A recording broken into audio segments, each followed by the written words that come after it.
On this show, we cover some sensitive topics. Though the obituaries may be outlandish, the people are real. Names have been changed or omitted in order to respect both the deceased and the survived by. While death is no laughing matter, some petty last words can provide some pretty entertaining comic relief. Welcome to Obituary.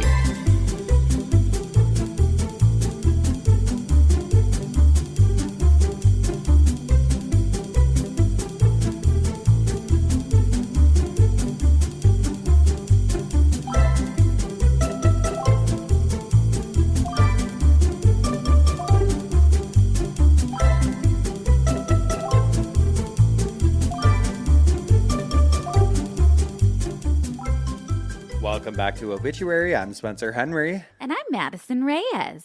Recording on a Tuesday? In the office again? In the office? It feels off. It feels different. It's a different vibe. Maybe a different energy, but I like it. Yeah, we'll switch things up every now and again. Well, and actually, this setup is especially strange because you're on the couch we typically record on. Yes. And I'm sitting at the desk. Like, I'm the therapist, and you're the patient on the couch right now. Oh my gosh. I love that. I love it. Okay, there's so many things I can't believe, actually. I cannot believe we're about to be doing our last live show of the year. I know. Which is crazy. And then bittersweet. I feel like in December, we need to do a look back because this year in particular, we had so many changes. Some we haven't talked about yet. Yeah. I feel like it was such an exciting year for us, but it went by so fast that I don't even know everything we did. I don't either. 2024 was not a bore. No, she said, you're booked and busy. She said, I'm going to blow your back out. Uh-huh. But it will be worth it. Yeah. And she did. She blew our backs out. I know. I can't believe we're like I was just getting all my Halloween stuff together. Well, you were in the garage helping me pull some of it out because the day after I get back from our trip this weekend out to the East Coast, I'm having people over for Halloween. Mm-hmm. And you guys, we have to talk about that for a second because when I moved into this house was probably one of the last times I went into the garage. Like I went in, put all my holiday stuff up. I'd never go in my garage here. Yeah. And in my last house, my laundry room was in my garage. So I was in there all the time. And why did we find a full box of P.O. box stuff that was just... What the fuck? How did that get... It was probably like... 2022. Packages with gavels in them that we hadn't So opened. many gavels. We're talking about it. We're like, what fucking assholes. Someone made us the most beautiful mugs... From Italy. From Italy. I know what happened. It was probably like you were just getting ready to move and we got like a bunch of stuff from the P.O. box. You put it in a box. It was probably like, we'll open these at the new house. And then just got cut to whooshed away. A year and a half later. So if you've sent us something to our P.O. box, just know that we just had a field day opening them in my garage. And oh my God, on the verge of tears. Just so grateful. So grateful whilst simultaneously talking about what assholes we are for just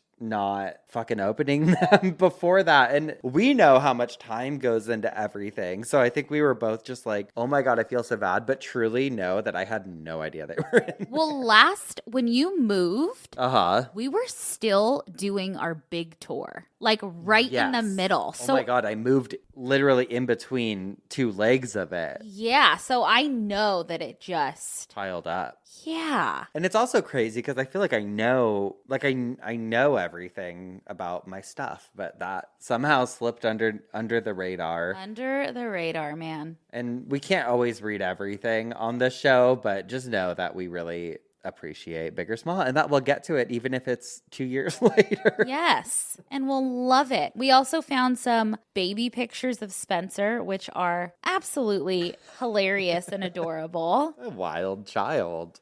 Wild child. Wait, so we did a giveaway for signed copies of Obituary, the Big Hot Book of Death, the hottest holiday item this year. But we did a giveaway for it on our Patreon page. Yesterday, I went and brought them to the FedEx to have them shipped out to the recipients. When I got there, it was such like an awkward interaction with this girl because I mean, she was nice, I guess, but like I was telling her like, oh, you know, like can we just put the store address as the address? Because obviously, like, listen, we trust you, Geoffs, but also I don't want my personal address on any package going to anyone that I don't know. And so she's like, no, we can't do that. And I said, that's such a weird what can't they just do no return address? Because it's if it gets shipped back or something. I was like, can I do my PO box then? And she's like, no, we're not allowed to do that. And I was like, girl, please. I said, please just do it. Did you grab her by the collar of her shirt? Listen, lady,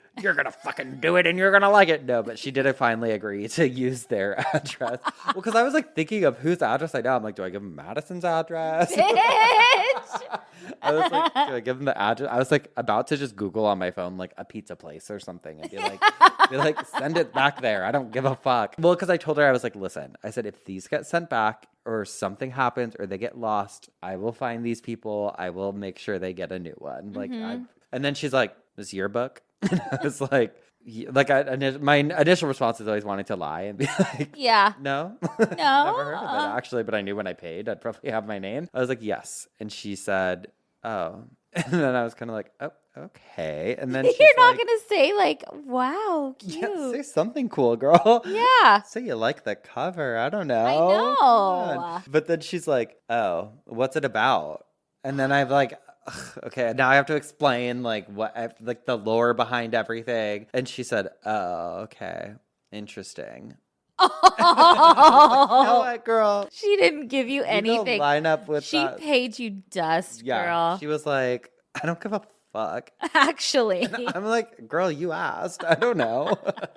I know. I don't know. I sound like an asshole probably, but no, you don't. But speaking of, yes. You're looking at me like, do you have anything? But literally, I was home all weekend with my sister. Yeah. And then today's Tuesday. What the hell? Where'd the week go? We didn't have enough time for stuff to happen. So my FedEx experience was the only one I had. No, but wait, we did after we recorded on Thursday. I think we talked about this on Patreon, but I looked at you and I said, can we go to sleep? We took a nap. Yeah. And you were like, yeah, I'm going to turn the lights out. And I was on one side of the couch. Spencer was on the other. Fully went to sleep for 20 minutes. And then I woke up to Spencer laughing in the dark. Because we were like, I don't remember why I was even laughing. I think I just thought it was so funny that we did that. Because you genuinely looked at me and you're like, can we go to sleep? And I was like, yep. And I turned off all the lights and just turned on my binaural noises on YouTube. And I was like, let's go. Sometimes you just need to. Zonked. It's like, remember in elementary school or like time. Preschool, it was nap time. It was like quiet time, and it does the body good. And if you don't, then you could end up like an asshole. There you go. There we go. There's our segue. And speaking of, this first one says, am I the asshole for telling my mother-in-law to not speak to me about her psychic experience with my dead mother? Okay. Oh, God. I know. I haven't read this one yet, but I saw the title and I was like, okay. I feel like I'll have opinions on this one. Right. It says, for background, my mother-in-law is a very emotionally immature person, narcissistic, codependent, and boundary-violating behaviors. She regularly disrespects my wife's boundaries and independent personhood. She also routinely makes unfounded... Routinely? I know. Girl, I tried to ignore it too. Routinely. I was editing a cult leader, I think it was, the other day, and I said, like, instead of testimony, I said, like, I don't know, I said it with, like, a crazy accent. Wait, testimony. I like, I sent you a little clip I was editing last week. It's the funniest fucking thing. We were talking about jobs, and you're, like, talking about going into Abercrombie and them offering you a job application. And I was like, oh yeah, that happened to me. And I was trying to think of where, and you were like, Dairy Queen. I edited it out. You did? Yeah. Why? Because fucking someone's gonna be like, oh, he's fucking She shaming is her. the Dairy Queen. Well, yeah, here's the thing. Madison loves Dairy Queen. She loves a Blizzard. So, but I was like, they're not gonna fucking know that. And then someone's just gonna be like, oh my God, I can't believe you would say Oh, that. please. Madison, you're beautiful. Oh! Let us fucking talk shit to each other a little bit. Anyway, where was I? Routinely. I was only one sentence in. I'm going to start over so everyone knows where we are. Okay. Okay. My mother-in-law is an emotionally immature person. She regularly disrespects my wife's boundaries and independent personhood. Hate a boundary pusher. Don't like that. She also routinely makes unfounded statements and conclusions about myself and the nuclear family I grew up in. Example, my mother died when I was 9, 27 years ago. She believes that because I don't rely on her emotionally, it's because I don't know how, because I grew up without love. When in actuality, it's because I'm a grown-up with a great support structure of family and friends, and I find her to be immature and negative. I find these conclusions about me very insulting. Absolutely, and you can tell by the language this person's using that they've probably been therapized, and they're fucking clocking this bitch, I'm telling you. My wife warned me today that her mother would want to talk to me about something. Apparently, she went to a psychic who made a connection with several of her dead relatives. She believes that included among them was the spirit of my dead mother, and now she wants to discuss her experience with me. Specifically, she believes she needs to deliver a message to me from my deceased mom. Okay, if it was coming from a mother-in-law that I hated, I feel like you would be like, fuck you. Fuck you and anything you have to say. My wife. My wife. To say the least, I do not share her beliefs, but the larger issue is that I feel her being entitled to assert any connection to my dead mother of 27 years, I barely know the woman, I was 9 when she passed, to be preposterous, inappropriate for our relationship, and exhibits a deep unawareness of how inappropriate it is to assert such a connection in the first place. I'm angry because her constant lack of respect for boundaries is now showing up on a deeply personal topic for me. My wife shared with my mother-in-law that she thought this was a bad idea for her to share this experience. My mother-in-law exploded on the phone, yelling that she has a message to deliver. It's in all caps. I'm not sure how I'm going to handle this. She literally exploded. Spontaneous combustion. But I think regardless of what I do, there's going to be an explosion. I'm incensed. Am I the asshole? No, not at all. The mother-in-law is a dumb. Overbearing. Oversharing. Know-it-all. Oh. This is for Becky, you big bag bitch. Rachel. Yeah, This message is for Rachel, you big racist ass. Yeah. No, but she sounds like we all know people in our lives that have nightmare mother-in-laws. The writer of this, he sounds like he is unfortunately stuck with a nightmare mother-in-law. Yeah. And I feel like he sounds very grounded and very boundaries oriented, which is a great, healthy place to be in.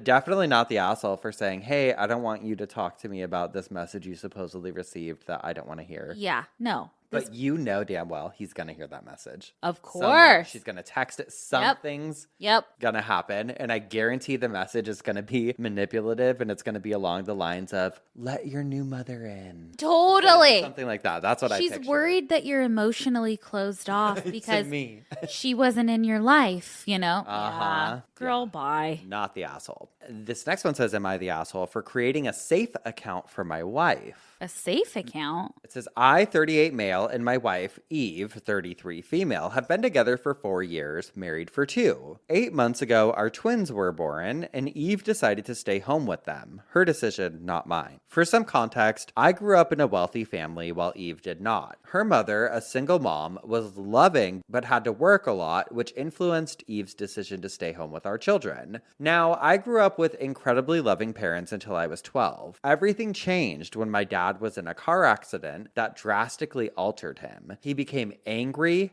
constantly yelled, and even started cheating on my mom. When I asked my mom why she didn't leave him, she explained that she couldn't afford to give us 3 kids that same lifestyle. Gated community, private schools, etc. So she stayed with him until he passed away a few years later. Because of this, when my wife and I got married, I opened a separate account for her and one for our children. My intention was that if for any reason I changed or became difficult to live with like my dad, Eve wouldn't feel trapped or pressured to stay. Oh, that seems so thoughtful. Every month I deposit a percentage of my income into these accounts. Both accounts are now approaching 6 figures, with the kids account having a bit more. Here's where things get complicated. A few weeks ago, we went on vacation and left my sister house sitting. For some reason, she went through my office and found the paperwork for these accounts. I hadn't told my wife about them yet because she's proud and doesn't like receiving big financial gifts, so I was trying to figure out out how to bring it up without upsetting her. Well, my sister told my mom, and they both confronted me. My mom was angry because I didn't give her money for an upcoming surgery. She doesn't actually need the money, as she inherited from my dad, and we already help her financially.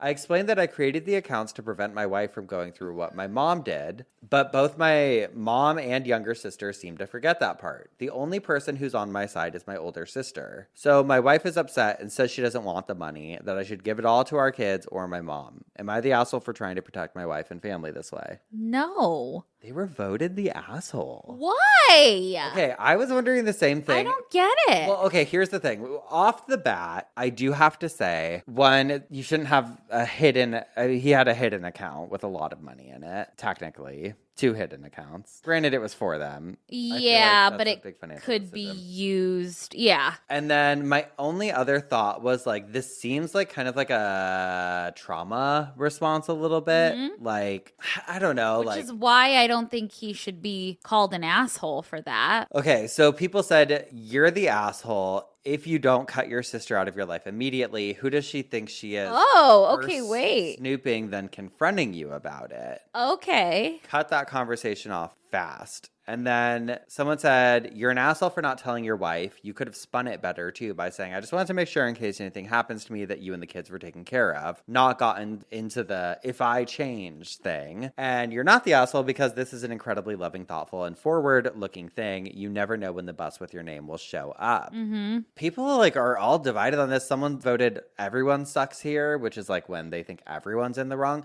Since when is doing something thoughtful and trying to take care of your wife and kids make you an asshole? I get the financial decision, and that is a huge issue of, storing money away, but it was for the greater good, like just in case. I think most people are going along the lines of like, you should have told her about the accounts. But he said that she's really proud. It also sounds like financially he takes care of things anyways, because he not only is supporting his extended family, but he's making sure she can be a stay-at-home mom, which is what she wanted to do. 2 kids, yeah. I don't think he should hide financial things, but I don't think he was coming from a bad place enough to be deemed an asshole. I know, and we talked about this a couple episodes ago where it's the intention and everything. And I think his intentions were so good. Yeah. Does anyone disagree with us? Let us know in the comments. I'm genuinely curious. Yeah. I want to know if there's a viewpoint that maybe we're just not seeing. Aside from him not telling his wife about the accounts. Like, I want to know if there's a viewpoint that I'm missing here. Right. Except for the elective surgery that his mom wanted to have or whatever. Oh, lady. Come on. Please. Oh, God. Well, I have a little listener email. Can I read that? Just a little one? Just a little one. I found it in your garage from 1991. Is it? No. Oh, you're being facetious. I'm being facetious. What, girl? Got you. You put it in there. It's from Rachel. Okay, it says, hey, Spencer and Madison, longtime Geoff and Colt babe, first-time writer. I'm Rachel, and you can use my name if this is read. I was just listening to episode 165, where Madison was talking about terminal lucidity and had to pause to tell you guys my experience with it. Didn't I do that? Oh, no, you did? I did. Okay. Trying to take credit. A little backstory. My mom was with her partner, Sherry, for around 15 years before Sherry died from liver cancer in 2017. Sherry was my second mom and helped raise me from early elementary school until her death when I was 24. She was a bit rough around the edges, but still one of the most loving and caring people I had ever met. She affectionately called me PETA, pain in the ass, growing up. She was the best cook and showed her love through feeding others. She had cancer once before, ovarian, and had gone through chemo and beat it. Then she became sick again in May of 2017, and it came on quick. She was in the hospital in early May and was sent home on hospice on May 21st. She died at home on May 24th. I was freshly graduated from college and lived 3 hours away from home, but was able to take a little time off of work to come home for a few days to spend time with her. If I remember correctly, I was with her from May 19th to the 22nd, and I left to be back at work on the 23rd. When she was home on hospice, at first she was still aware of what was going on, but she wasn't moving around much. Her hospital bed was in the living room, so she could look out the sliding door at a little pond that was out there. She wasn't able to get up and down the stairs or cook for herself or anyone, which was super frustrating for her. Later in the night on May 22nd, it was just me and Sherry. My mom had gone upstairs to take a nap. We were just hanging out and shooting the shit when she said she was hungry and wanted to have some soup. I told her that I could make her some, but she jumped out of bed, which she hadn't done since she came home, walked to the kitchen, made herself some soup, and came back and sat next to me on the couch to eat it. Wow. We were talking and having a great time with her being so aware of what was going on. I had my Sherry back for a little while, and it was amazing. In the middle of us talking, she decided that she was going to walk up the stairs and lay down with my mom because they hadn't been able to sleep in the same bed in such a long time. Well, I tell you, it took every bit of persuasion I had to convince her to stay downstairs. I was afraid she would, 1, fall down the stairs, 2, not be able to get back down once she had gotten up and she'd be stuck up there. I finally got her to listen to me, and I have no idea how. She was the most stubborn person I have ever met, and she stayed downstairs with me. She laid down in her bed because she was tired again, and she fell asleep for the night. I had to leave the next morning to head back for work, and when I said goodbye to her for the last time, you could tell she wasn't completely there anymore. But I did get a hug, her signature side smirk, and an I love you, my Peta. Aww. Then I got the phone call the next day from my mom that she was gone. It was the hardest time so far in my life, and I'm still grieving. Sherry has missed so many milestones in our lives. My engagement and marriage to my high school sweetheart, who she adored, and the birth of our first daughter, Spencer Louise. Louise was Sherry's middle name. Even though it's sad to think about all the things that she had missed out on, I'm so lucky to have all the memories with her and to have had that little time, about an hour or so towards the end of her life, where I had my Sherry back for just a moment. Attached is a picture of my mom and Sherry just being adorable. Sherry is in the pink. Thank you for reading and for all that you guys do. I love learning and listening to your friendship. You literally make me laugh out loud in the car or while I'm patting my 2-year-old to sleep. Love you guys, Rachel. Rachel, I love you. Wow, Rachel. That's such a great story. I mean, it's obviously terrible that you lost Sherry, but I forgot that she had mentioned the terminal lucidity in the beginning of the episode. And when she was like talking about her, like, oh, she got up, and I was like, oh my God, great. But then I was like, oh no, because, well, we know based on the terminal lucidity how that goes. But I do think, like, what a gift. Something so incredible about getting to have that moment with someone again. Yeah. Wow. I would love to hear more stories about that if you guys have more stories about terminal lucidity. Yeah. They make me want to cry every single time. They do. Now I remember you were talking about it. And you cried. And I did cry when you did that coffin sitter. Yep. God. Oh, so sweet. I'm so glad you got to have that moment. I know. Thanks, Rachel. And thanks for naming your daughter Spencer. Yeah, thank you for that also. I'm going to pretend it was for me. Yeah.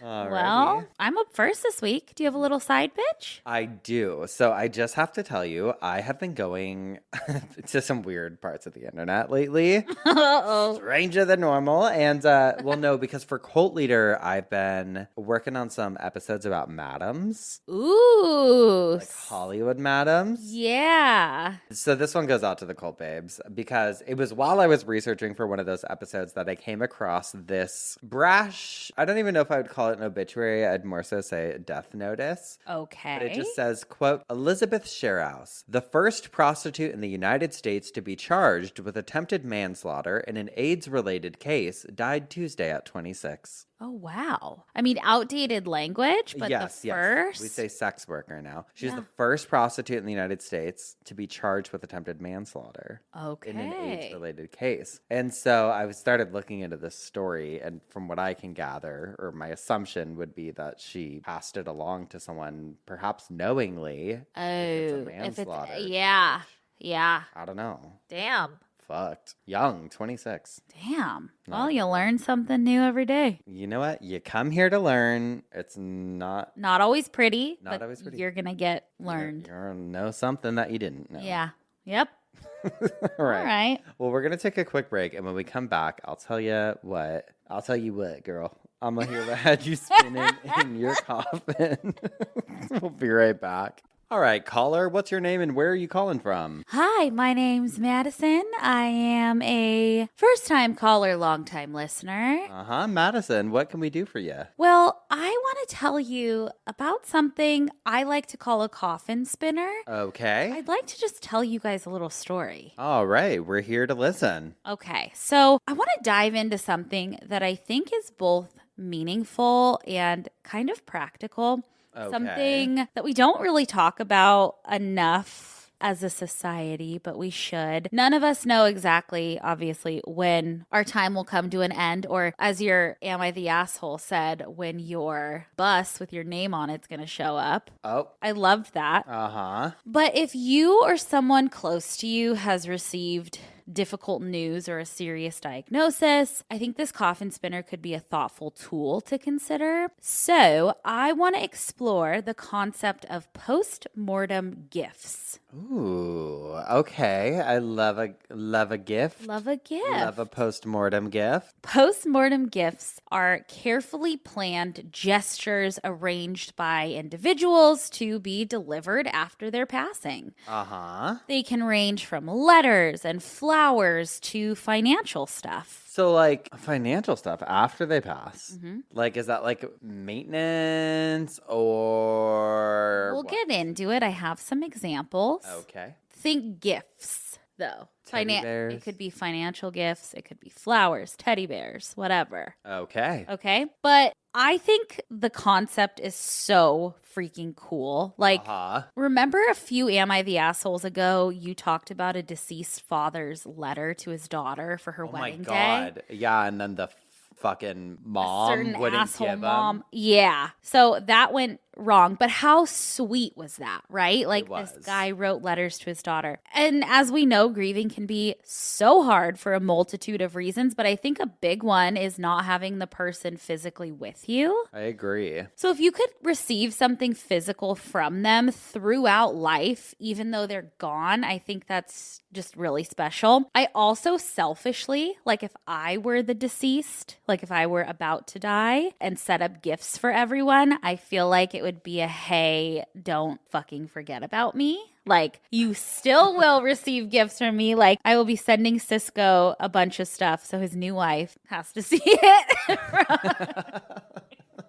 Oh, God. Okay. First and foremost, I think the greatest gift that any of us can give in death is for your plans to be straightforward and, if finances allow, paid for. Obviously, that's a little ambitious for most people. I personally don't have anything set aside for my funeral, but the more but the more I think about it, the more I'm like, okay, well, that would ease a huge burden off of my loved ones. And I know that we've talked a ton about wills and that sort of thing, but it truly is so important. So I think that's the best post-mortem gift that you can give. Oh, I agree. But on to some incredible examples of some famous stories of post-mortem gifts. Okay. First, I love this. It's so romantic. Jack Benny, you know who he is. He was a beloved American radio personality, actor, and comedian. Got the funniest little skits. On his show. He's most well known for the Jack Benny program. He was born in 1894, but became super popular from the 1930s until his death in 1974. In 1927, though, he married the love of his life, Mary Livingstone, and he had a great life. The more I... No relation to the Flintstones? No, this is the Livingstone. The more I was reading about him, the more I just loved how old Hollywood he was. He unfortunately passed away in 1974 of pancreatic cancer, and he went into a coma before his death. And I was reading about like that time, and Frank Sinatra came to visit him, Johnny Carson, Bob Hope, like all the greats. All the great, just old Hollywood. And his death was huge headline news, even though he was 80 years old when he passed. His funeral was televised. Like it was a huge deal. But he had arranged For every day after his death, every single day, his wife, Mary, received a single red rose delivered by a florist every single day. Every day? Until her passing. And I think she passed like 8 years later. Wow. Isn't that so So cool? romantic. I love it. Something similarly, we have Sue Johnston. So in 2013, this woman was written about quite a bit. Sue was married for 46 years to her husband, John. At age 68, she wrote into a magazine to explain her story, which then gained a ton of traction. But I have a quote from inquisitor.com, and it's a quote from her. It says, quote, "My sweet husband John and I were married for 46 years. Each Valentine's Day, he'd send me the most beautiful flowers containing a note with 5 simple words. My love for you grows. 4 children, 46 bouquets, and a lifetime of love were his legacy to me when he passed away 2 years ago. On my first Valentine's Day alone, 10 months after I lost him, I was shocked to receive a gorgeous bouquet addressed to me from John. Angry and heartbroken, I called the florist to say there had to have been a mistake. The florist replied, 'No, ma'am, it's not a mistake. Before he passed away, your husband prepaid for many years and asked us to guarantee that you'd continue getting bouquets every Valentine's Day.' With my heart in my throat, I hung up the phone and read the attached card. It said, 'My love for you is eternal.'" Oh my God. Isn't that so sweet? That is so sweet. Well, if that one breaks your heart, this one's going to break your heart. Okay, we have Michael Sellers. This sweet man passed away in 2013 at the age of 56. He was married to his wife for 18 years and they had 4 beautiful kids. There are a ton of articles also written about him referencing one of his daughters, Bailey, who was his youngest daughter. So Michael became sick with pancreatic cancer, and so Bailey swapped out regular school for homeschooling so that she could be home with him and take care of him. He passed away, unfortunately, within 6 months of his diagnosis. It took him very quick. But he had arranged for flowers to be sent to her every year on her birthday until her 21st birthday. Oh my God, imagine getting the last one. Okay, I have that. She was 16 when he passed. So the first one was on her 17th birthday. The first one had a card that said, "I loved you first. Happy 17th, love, Dad." The final one on her 21st birthday said this via ABC News, did a whole article on them. And that's where I pulled this from. It says, "Bailey, this is my last love letter to you until we meet again. I do not want you to shed another tear for me, my baby girl, for I am in a better place. You are and will always be the most precious jewel I was given. It is your 21st birthday, and I want you to always respect your mama and stay true to yourself. Be happy and live life to the fullest. I will still be with you through every milestone. Just look around and there I will be. I love you, boo-boo, and happy birthday, Daddy."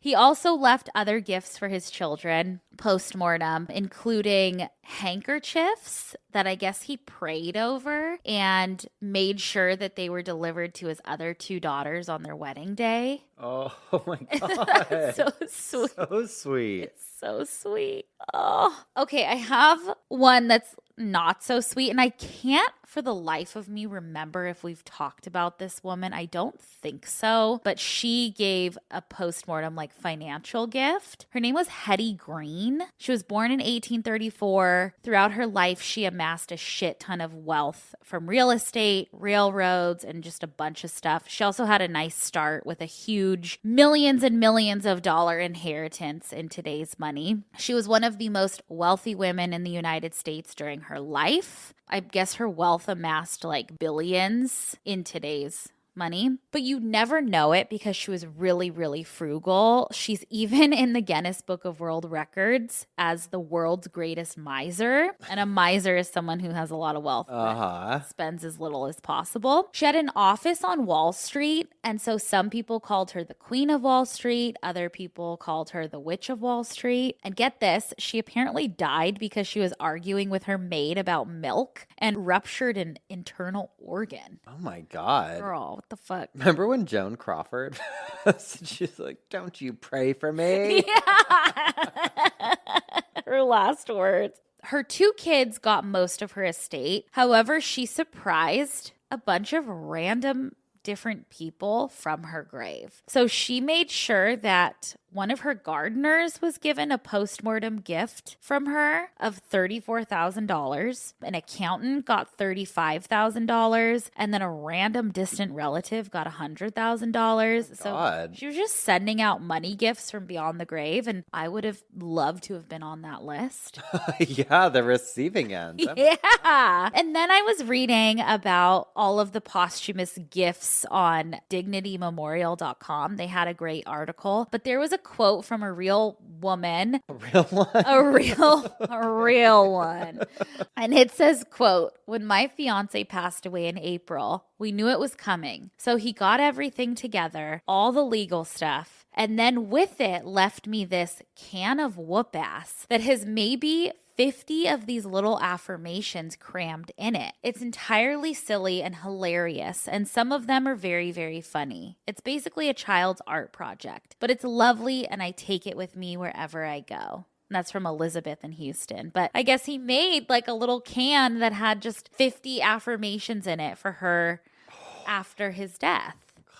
I think that's so sweet. That is so sweet. So I was researching like, okay, are there any apps that people can use, or do you just have to go to your local florist and hope that they, make Stay good in on this? business, yeah. But there are a shit ton of apps. I read about one called Circle It, and I read about the story behind it, and it was cool. So the creator of this company, his name is Art. He had lost his father, and his father, before he died, I guess made sure to make like a box of memories and gifts and pictures for Art to like reflect on. His father also left a ton of instructions to make sure that family members still get messages from him and gifts from beyond the grave. Like for special occasions, there was like a niece's wedding. He's like, you need to make sure that I send flowers to her. So Art started the app Circle It as like a digital time capsule, but also as a way to set up gifts and messages before you pass away to be delivered to your loved ones. So the app looks super cool. There's like reminders for upcoming events, holidays, anything you want, you can put it in and schedule it from your phone. There's like a gift shop, a card shop. Literally, you can just do it all from the app. Wow. Have it like scheduled. Same kind of thing with thepostage.com. This service is cool because it allows you to write letters to your family and friends digitally and set up a date and time for them to be sent. Okay. There's also apps like afterwards.life, Next Life Book, Need to Tell You, and Timeless. And then I stumbled upon this website called eternityletter.com. And this website it has mostly like little keepsakes and jewelry for all occasions. There's baby showers, wedding anniversaries, graduation gifts, literally everything. But they also have a section on the website called Goodbye Letter to Your Family and Friends. And there are these little keepsake lockets that come with letters that you can write before you pass and then have this gift given to your family after you pass. That website also has like urns and stuff. They have everything. That's awesome. I know. So there you have it. That's our postmortem gifts. Well, where's mine? I'm not Hello, dead relatives. Oh. Well, no, I told you my dad on my 16th birthday. What? I've told you this story before. No. Never? Never. In the years of doing this show. Yes. Yes, my 16th birthday. You were there. We talked about it, I think, when we were up in the Bay Area for the show. No. I have no recollection, and I would have remembered. The journal note thing. No. Never told you about You've this. never told me this.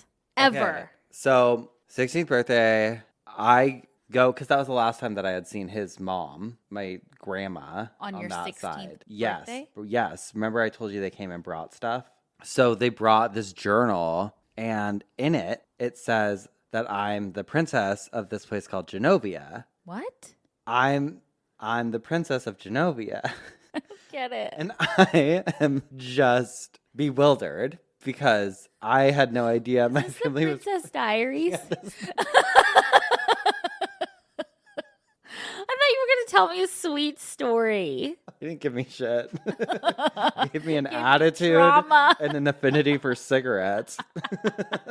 Okay, that's what I got from that side. Oh, fuck. And I got some thick skin. Yeah. That's what I got. We found some pictures of him. So handsome. Handsome guy. He had a good mustache. Giving Tom Selleck. Uh-huh. Hot. Rest in peace. I'm sorry. Thanks for the jeans, Dad. Yeah, no, I've never gotten a post-mortem gift. But you know what actually is very sweet? So my grandpa, every year, he would give everyone money. He would give everyone a check. Love. And I thought that was so sweet. No, but I kept one of them because he would give us all a check. And he did this in his like later years, like more towards the end. He would give us a check every Christmas, all the grandchildren. And then there was a thing in it though, and it was a card you had to fill out and send back to him that said that you would have to pick a charity of your choice and you had to donate 10% of the check to it. Oh, I love that. And so you would get he would give you with the check this little card, pre-stamped envelope, and you just have to say what charity that you donated it to. And so I'm like, okay, I want to carry that on, and at least for every year, that's cool. Still I mean, I'm not getting the checks anymore, but still donate to those charities. But I like the idea of doing something like that. Yeah. But why in my evil ass head was I like, what could you do to fuck with people after you Okay. die? I know. I was thinking I was trying to find stuff on postmortem pranks, but that guy kept coming up who played the recording from his coffin. Remember we talked about that? But I know I might have to set up letters and make sure they're sent to you. Or I'm going to do one that's a nasty ones. A big project that is a clue every time, but then nothing comes of it. Ooh. Like a treasure map. Keep them guessing. A treasure map. It's buried here in this person's yard, and it's someone I hate, so their yard gets all dug up. Oh, yeah. That's what I should do. Okay. So I'll be plotting on how to use that for evil while we take a quick break. Well, I felt evil because when you were saying your grandpa made you guys donate 10%, I'm like, now in my older age, yes, of course. But if I had gotten that when I was 18, I'd been like, I don't want to, you know? Yeah. I want to keep it all. Please, let me keep it all. The charity is me. Grandpa, I am the charity. What do you mean? Oh, God. Okay, we're going to take one more quick break, and when we come back, I'll tell you what had me spinning in my coffin this week. Alrighty. We'll be right back. And we're back. Spencer, what had you spinning in your coffin this week? Okay, girly. Remember, we went to In-N-Out after we saw The Terrifier last week? Yes. And we were wondering if anyone's ever died while watching a horror movie.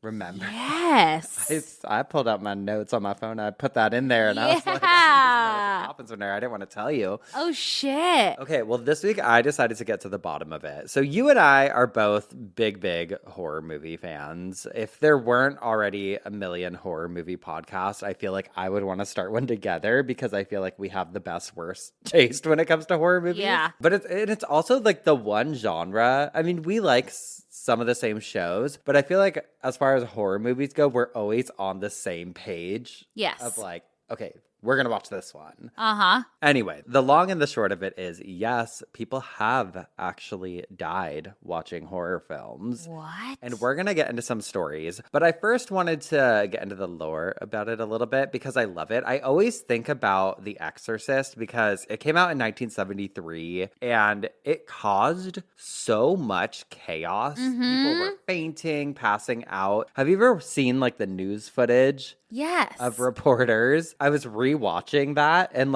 you guys can look it up on YouTube. Look up The Exorcist 1973 movie theater. I think that's what I put in. And it just interviews people and it's yeah, man, people were passing out. They were carrying people out.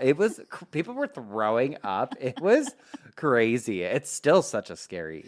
Yeah. That's a scary one for sure. That one is one of the scariest to me because the makeup, it was so good. Yeah, there'll never be another moment like that, I think. No, because it's going to be CGI and Oh my God. Yeah. Listen, CGI.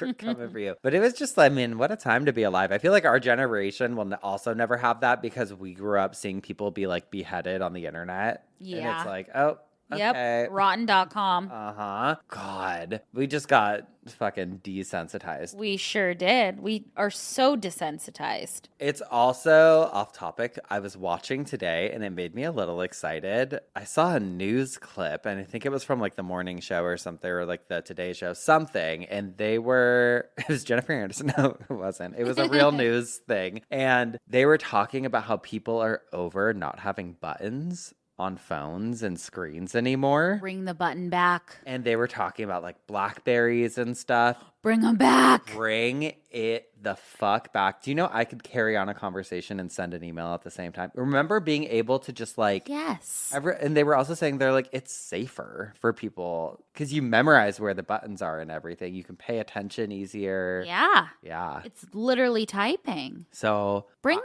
the home button back. How about that start? I liked that. Yeah, I remember when iPhones first came out, and I remember being like, I don't ever want a phone that doesn't have buttons. I wouldn't be able to text on it. And I remember, I mean, we used to still text so slow, I feel like, on iPhones because it took a while. And the keyboards also used to be a lot smaller, even though they were touchscreen. Anyway. Oh, I loved my BlackBerry. BBM? You couldn't tell me. I thought I was Kim Kardashian.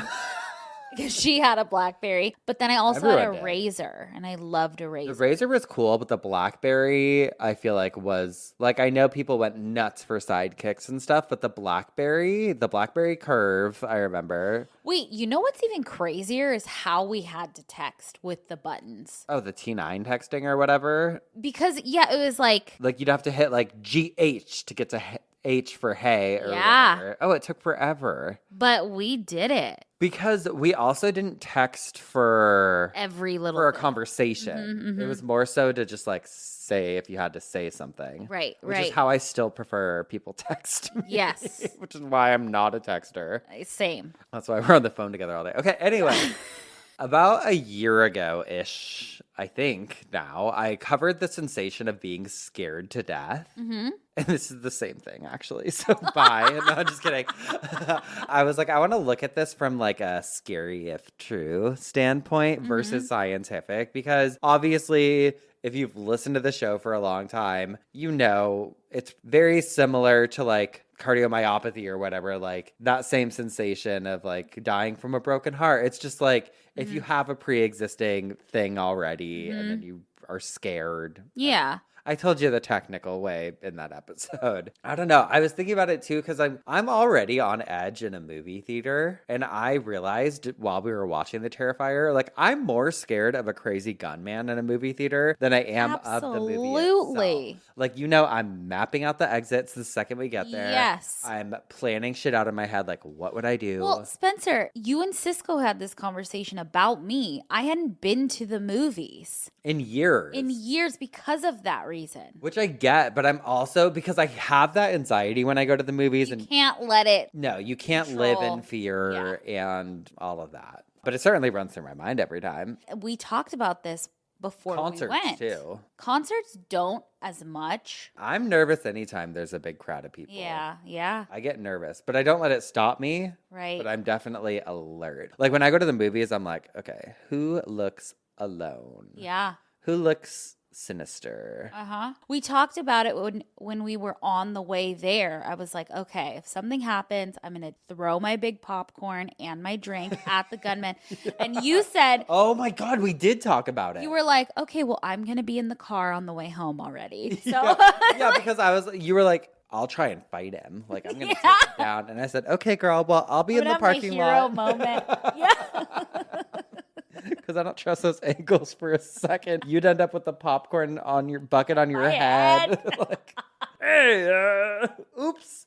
Oh. Sorry, girl. Okay, back to cinema. There were a lot of claims when The Exorcist came out, actually, that people had heart attacks in the theaters, but there's nothing verifying that ever happened. It seems like it was more of a situation where people passed out and they were carried out of the theater. But obviously, all the teenagers there and all the people are like, yep, that person just fucking died. Yeah. I saw it with my own eyes. That makes it more fun, I guess. Well, or yeah, and I think exciting. the press ran with it because, hello, what a headline. Hello. And the movie's probably like, thanks, because that's a lot. It lot of creates people like talking about lure around. Yeah. But I want to talk about some real instances where people actually died watching horror films. And I'm going to start with The Exorcist because I found this little snippet from October 29th, 1974. It's an edition of the Northern Echo, and it's a newspaper, and it said, Exorcist plea. And it was just this little snippet that said, Festival of Light campaigner Peter Thompson wants a probe into cinema regulations governing age following the death of 16-year-old John Power after he saw The Exorcist. And so I was like, wait, was there a death connected to The Exorcist? And the story seemed to be wiped from any articles relating to cinema deaths or in the newspaper archives. I couldn't find anything else. So I dug further into it and I ended up reading this article from the Yale Review that included John's story. It said, quote, within weeks of the film's release, there was a marked increase in the number of people calling priests to perform exorcisms. The evening news was filled with reports of filmgoers fainting and vomiting in their seats, of the film inducing heart attacks and miscarriages, of people leaving the theater shaking and screaming. In Berkeley, a man threw himself at the screen in a misguided attempt to get the demon. 4 women in Toronto were supposedly so disturbed by The Exorcist that they were subsequently confined to psychiatric care wards. Wow. West Germany banned the film because a 19-year-old boy named Rainer Hertrempf shot himself with an automatic rifle shortly after seeing it. Oh, God. When a 16-year-old English boy named John Power died the day after watching it, a heavily publicized inquest connected the film to his death. Even when it was revealed that John died because of an epileptic attack, the image of a seizing teen felt a little too close to the film to fully ease the public's suspicions. Wow. So I guess he had a seizure while watching the movie. Wow. And we're going to stay in the 1970s with this next story. We're talking about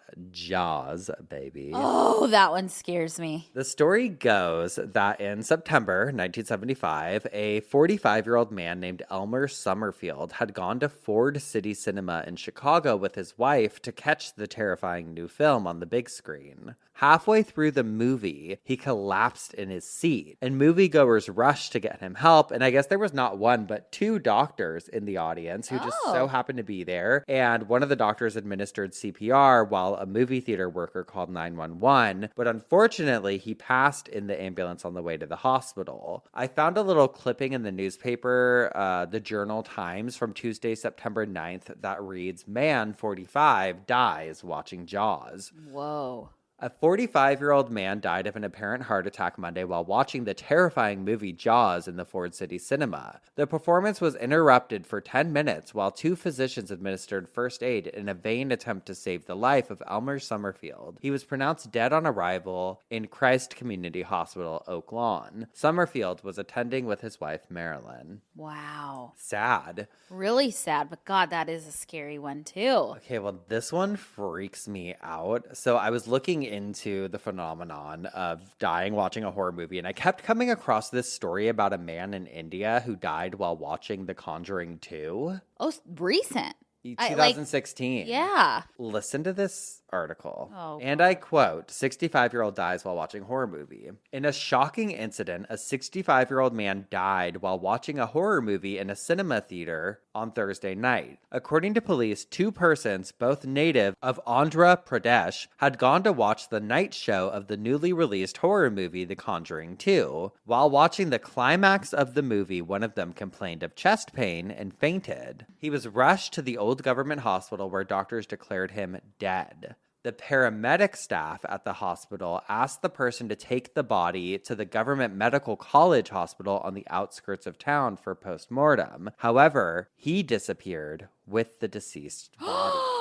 The police are inquiring with the auto drivers and lodges in town to establish the identity of the deceased. What? I was in the comments on that article, but didn't find anything verifying the claims. No follow-up. Publicity stunt? Well, The Independent in the US, which is a big publication, Yeah. also posted about it. Like, they reported the situation. Oh, shit. Where, like, the guy died watching the movie, went to the hospital, the guy taking him to the other hospital, transporting him, both of them disappeared. That's scary. That is fucked. And then, oh my God, Madison, remember when I talked about the movie Freaks? Mm-hmm. Well, in Don Sumner's book, Horror Movie Freak, he said that before the movie even came out, they were doing a test screening and a woman got so upset she had a miscarriage. Oh. And then ended up suing the studio. Oh, damn. As a result. As much as I love a horror movie, sometimes they can, in fact, leave me feeling a little anxious or paranoid afterwards. So I feel like I always have to put on something funny for a little come down. Right. But I looked into the physiological effects of scary movies because, I mean, if you're not in the right mental space and you watch something super fucked up, because some are, I think we both like campy horror kind of a little more. Yeah. Or like slashers. Yeah. The ones that are super heavy or real, like, I don't know, it can just fuck you up sometimes. Yeah. And so I ended up learning via Healthline that there is a validity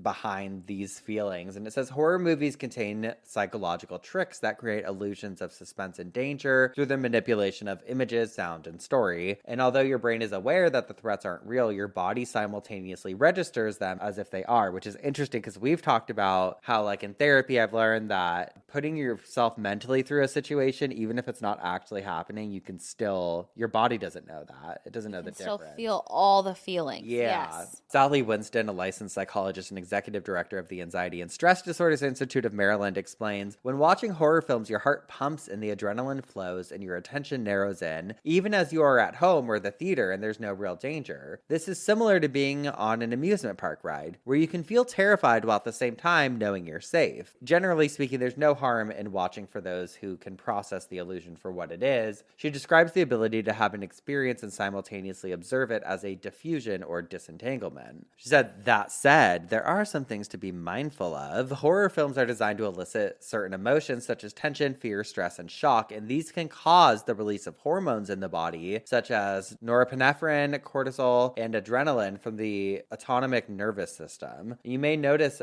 physiological response from these hormones by way of pupil dilation, increased heart rate, and muscle tension. But it can also be helpful, specifically for people like us, because they say despite being full of guts and gore, horror films can have positive effects on viewers too. Generally, people who watch horror films tend to enjoy them for a variety of reasons, so for most viewers, it's a positive impact. When I see sex in a movie, my heart starts to pound because I'm like, I'm not into it. I'm like,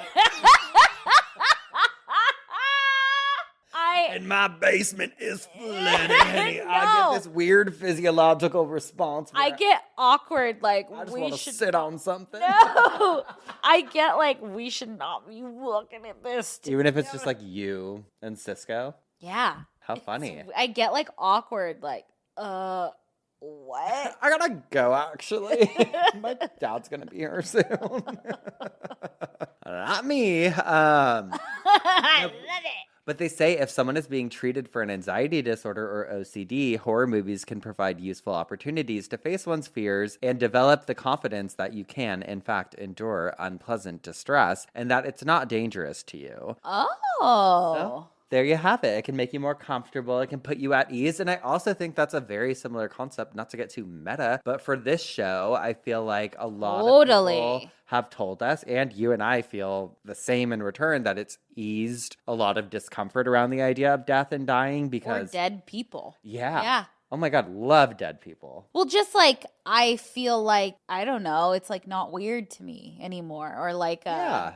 I think there's a lot of ignorance scary thing that people have, us included, around death because you have all these preconceived notions, or just nobody fucking talks about it. And so things you saw when you were a kid, like going to an open casket funeral as a kid and no one explaining to you why the body looks like that. Fully. And so, there you have it. Is there wild stories of people watching The Ring and then dying in 7 days? No. Well, not that I know of. And if they did, it's likely due to a pre-existing medical condition. So fear not. Go to the theater, get the popcorn and a big old Diet Coke. Are you doing Smile? Is that what you're doing? You goofy jokester. Oh, man. Well, speaking of, because we're so just chill about death, let's read some obituaries. Well, speaking of goofy, have I got a weird, goofy obituary for you guys? The Cincinnati Explorer from 1898, it says, killed by a turkey. What? Judge Samuel Ashe of the First North Carolina Supreme Court was killed by a turkey gobbler. One day after he had become very old and infirm, he was placed in a chair under the shade of a tree in his yard. A red cap protected his ancient noddle from the attacks of flies, and his comfort was so well provided upon him and caused him to nod. A large turkey gobbler, which patrolled that precinct, mistaking this for a challenge, immediately gave battle. On a sudden, the judge's sweet slumbers were broken by the flap of hostile wings, and ere he could collect his scattered senses, a well-directed spur smote him in the temple, and he fell down and gave up the ghost. Girl, I don't know what half those words Girl, are. it's 1898. So basically, he was old. He was sat by a tree. He was sitting there. He nodded off. And a turkey who patrolled the area came and stabbed him in the temple. Listen, when it's your time, it's your time. If I get killed by a turkey, I am not going to be happy. I'd rather a turkey than a person. Rather a turkey than a person. It's kind of embarrassing to be killed by a turkey. Dying is embarrassing. You lost. No. Okay, wait. I love my obituary today. It is for Holly Silver Margison. You're going to love it. Holly Silver Margison passed away peacefully on October 11th, 2024. Surrounded by her family while watching The Wizard of Oz, one of her favorite movies. Fittingly, she passed during the moment when Dorothy crosses over from the black and white world into the magical Technicolor land of Oz. Isn't that beautiful? Wait, that's so cool. If you guys didn't know, Madison used to only wear ruby red slippers as a kid. I still have the little one. You've seen them. I have my little old ones. Born in Norfolk, Virginia, to Philip and Goldie Silver, which love Goldie, Holly was a second-generation graduate of Maury High School. She lived in the same house in the Roland Park neighborhood from her childhood. After gaining two amazing kids from her previous marriage to Thomas Ingram, she met Andrew Margison while they were both working at Professional Heating and Cooling. When they first started dating, Holly and Andrew would regularly go dancing on Tuesday nights at the Heartbreak Cafe in Virginia Beach. They were married on June 1st, 1997. Though Holly worked as an office manager for several companies over the years, she always said the only job she ever really wanted was to be a mother and a grandmother, and she was wonderful at both. She was incredibly imaginative with kids, constantly playing pretend and singing made-up lullabies that her family all still sings today. When she retired in 2019, she happily took on the role of watching her first grandchild during the week. Holly was known for being supremely selfless, prioritizing everyone around her. She would be in communication with the people she loved almost daily and was regularly on Facebook giving updates to her friends. She loved to commemorate every moment, constantly taking pictures and videos. She knew everyone's birthday and would send Dollar Tree cards in the mail for nearly every holiday with $1 inside. Oh. She was infamous for mailing them from the house to the house, since someone had to keep the post office open. Along with people, she also loved her dogs over the years. She loved decorating for Halloween, and despite being Jewish, had a soft spot for Christmas. She would start listening to holiday music as soon as the radio station started playing it, reasoning that since the majority of the songs were written by Jewish composers, it was okay. Oh. One of her favorite places in the world was the family cabin, located near the museum and childhood home of Earl Hamner on Walton's Mountain, and Holly enjoyed being part of the Waltons fan club. She was obsessed with all things vintage, especially mid-century modern style, and embodied I Love Lucy humor. She was known for her comically loud gasps when she was slightly startled, making her family think there was a huge emergency whenever she dropped a pen. She was always chatting, humming, and whistling, something she passed along to her grandson, who constantly whistles now too. She had a relentlessly positive attitude. For many years, she had a license plate that translated to "won't give up." She made a difference in her community as a member of Temple Israel, which her parents were founding members of, and as an officer in the Roland Park Civic League for over 15 14 years. Her loved ones will miss her cheerfulness, her kindness, her deep and abiding love, and the colorful light that she shined into the world around her has her survived by, and it says services will be held at blah, blah, blah. But I just love her. I love her. Love that gal. Cutie. Sounds like a total cutie. Can I say something? Yes. It just dawned on me. Uh-huh. And I just want this here documented that when I die and I'm in my coffin, Yep. I would love to be buried in ruby red slippers. I love that. Yeah. I will make sure that happens. Okay. Not high heels, not anything. No. Little ones with little socks. Yep. Even if we have to break your foot in half, we'll fit you in your childhood ones.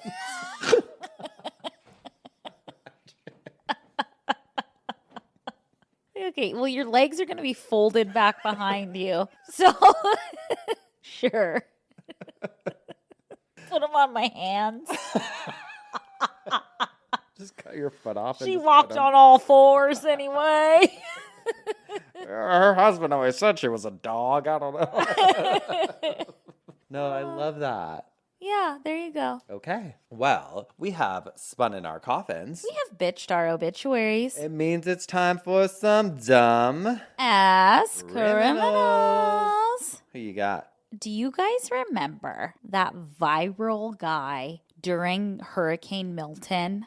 Oh, fucking Dan. Lieutenant Dan. Dan. Yeah, I saw he was arrested. Oh, sorry. Okay. I don't know what for. Well, fuck me. Yeah, girl. Everyone knows. You're Oh, late. shit. And not to mention, this will go out in fucking mid-November, girl. This is not a good look. So for those of you that don't know, this is from CBSNews.com. It says viral Florida resident Lieutenant Dan, who rode out Hurricane Welcome to the Milton. Obituary Podcast. We're giving you the viral hits a month later. Okay? I loved him. No, but that's how I feel like with that fucking obituary that was going around the Robert Bohm I one. know. I'm like, girls, it's coming. I promise. Please. Come on. Please, we wait. see your messages. We see the emails. It's coming. It's on its way. Get Wondery Plus. You could hear it already. Fuck, man. Come on. Oh, God. Well, it says Hurricane Milton on his sailboat, arrested in Tampa. Joseph Milanowski, the Florida man known as Lieutenant Dan, has been arrested in Tampa. He gained social media fame with TikTok posts as he rode out 2 recent hurricanes aboard his small sailboat. Hillsborough County Sheriff's Office arrest records show Milanowski, 54, was arrested Friday for trespassing and failure to appear in court on previous charges of operating an unregistered vehicle and having no valid driver's license. Milanowski became social media famous in the days before Hurricane Milton after rejecting officials' pleas to seek shelter. He instead remained in his boat while the Category 3 storm's powerful winds battered Florida's Gulf Coast. He was unfazed, describing the experience as pretty mellow, even though his boat was repeatedly slammed against a harbor wall during the worst of the storm. God. I'm not scared of anything, Milanowski told CBS News. Milanowski, whose nickname comes from a character in the movie Forrest Gump, who rides out a hurricane in a boat, remained jailed Saturday, according to online jail records. Court records do not list any attorney who could speak on his behalf. So there you go. There's your Lieutenant Dan update. There you go. Love it. Okay. I have a guy from Florida. Girl, we both have had some wild Uber experiences over the years. Have we ever? Have we ever? This is from October last year, actually. 27-year-old Elijah Mills is driving some passengers in Florida. Okay. All of a sudden, there's like a state trooper behind them and then all these cop cars following them. Could you imagine if we were in an Uber in a high-speed chase? Thrill of my life. You'd love it. It never happens to me. Okay. Here's the story. I guess he had stolen a rental car Oh, God. and was using it to act as an Uber driver, Ubering people around. It says Elijah Mills, 27, was booked into the Polk County Jail Wednesday on charges of grand theft motor vehicle and driving with a suspended revoked license, a press release stated. On Tuesday, he was giving an Uber ride to a couple from the United Kingdom in Polk County who were planning to attend their wedding next week. As they were traveling on US 27 in the Four Corners area of Davenport, a Polk County Sheriff's deputy got behind them, followed by a few more deputies. They boxed in and forced the Chevy Equinox Mills was driving to stop because it wasn't his vehicle. I guess he had rented it from a company in Orange County, Florida, but stopped making payments on it. I guess they equip their vehicles with a device that keeps the vehicles from starting if they stop making their payments. So he kept it running for 3 weeks. Oh, no. Great. Girl pumping gas He kept the car on? for 3 weeks. What kind of car was that? A Chevy Equinox. A Chevy Equinox. Which, ironically, when I worked for L'Oreal, they gave us all company cars. And that's what I had one for a while. 3 weeks to keep your car on? That's wild. That's 3 weeks is wild. wild. Booked and busy. Yeah, I mean, good for him. Yeah. That's a good scam. Wow. That's great. The battery, I mean, everything. Shout out Chevy Equinox. Imagine being like, don't turn it off. Yeah. That's- Or just like force of habit. I would just turn it off. Like, Oh my God, I know. you know, he had to be. I've left my car running and just gone inside and gone to bed. I cannot imagine having to remember that. I have to double check the van a lot because I get so nervous. I'm like, do you know how much damage a Sprinter van could do? This is the thing too with push start, which my truck is a push start. I feel like I never know. I'm like, is my car on? Yeah. But that's also an OCD thing because I've asked you before. I ask you all the time, actually. Yeah. When we go somewhere. I'm like, I think my dad, growing up, I remember my mom freaking out once. And my dad, I think, let their car roll down the street. You know, my grandma Lil drove into the garage of their house. Surprise. Betty Fine. Broderick. I know, she did that. Oh my God, we've all been there. I feel like that's pretty common. People do that on accident. You know, my sister took off one of those. She lives in like a gated community. And so it has like The arm. the arm. She was driving through it and the sun was like directly hitting her eyes. And so she couldn't see and stepped on it and went through it. Fuck. When I got my truck, I remember the first time I drove it up to my parents' house, there's like a weird way to park on like the front of their house, and I backed into the mailbox and took it out. And I was like, great, because with fucking dads. Oh, yeah. Every time I talk to him afterwards. Yeah. Or anytime I go to his house and park, he's like, Watch it. the mailbox. Yeah. Do I need to get a new mailbox? Anyways. All right, guys. Please, we have to go. We have to go. Oh, we can't. We gotta can't go. stay all night. But we love you guys so much. And we'll be back next week with some more coffin spinners. We'll see you in Boston. We love you. Obituaries. The Boston show will be over by weeks by the time this goes on. What year is it? 2027. How are you feeling? Okay. And dumb. Ass Criminals. criminals. That's it. Okay, goodbye. Bye.